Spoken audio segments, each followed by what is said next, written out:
এক ব্যক্তি অহংকার করে বলে, আমি সারাদিন এত গুনাহ করি, কিন্তু কই আল্লাহ তো আমাকে কোনো শাস্তি দিচ্ছে না, আমি তো বেশ সুখী আছি।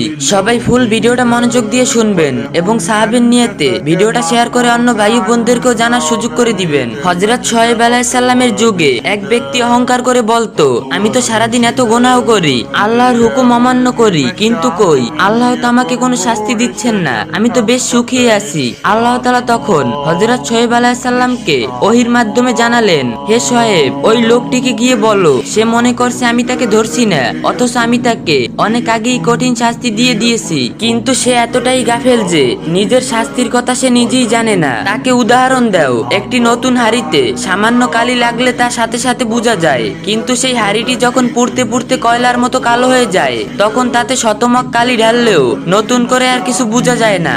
লোকটির অন্তরের অবস্থাও এখন সেই কালো হাড়ির মতো। গুনাহ করতে করতে তার হৃদয়ে এখন আর কোনো অনুশোচনা বা ব্যথা জাগে না। হযরত শোয়েব আলাইহিস সালাম যখন লোকটিকে এই কথা শুনালেন, লোকটি তা বিশ্বাস করতে চাইল না। সে বলল, আমার শরীর ভালো, ব্যবসা ভালো, পরিবার ভালো, তবে শাস্তির চিত্র কোথায়? হযরত শোয়েব আলাইহিস সালাম আল্লাহর কাছে এর উত্তর চাইলেন। আল্লাহ তাআলা তখন বললেন, হে শোয়েব, তাকে বলো তার সবচেয়ে বড় শাস্তি হলো সে নামাজ পড়ে, রোজা রাখে, জিকির করে, কিন্তু সে ইবাদতে কোনো স্বাদ পায় না। তার ইবাদত গুলো এখন কেবল পেরানহীন অভ্যাসে পরিণত হয়েছে। যেমন কোন আখরুটের উপরটা ঠিক থাকলেও ভিতরে যদি শ্বাস না থাকে, তবে তা মাটিতে পুঁতলে ঘাস হয় না, ঠিক তেমনি পেরানহীন ও স্বাদহীন ইবাদত পরকালে কোনো কাজে আসবে না।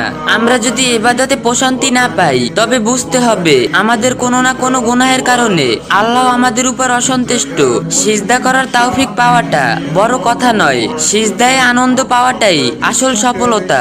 আল্লাহ তাআলা সকল ভাই ও বোনদেরকে সঠিক বুঝ দান করুন, আমিন। তো গাইস, ভিডিওটা ভালো লাগলে অবশ্যই লাইক কমেন্ট শেয়ার করে দিবেন।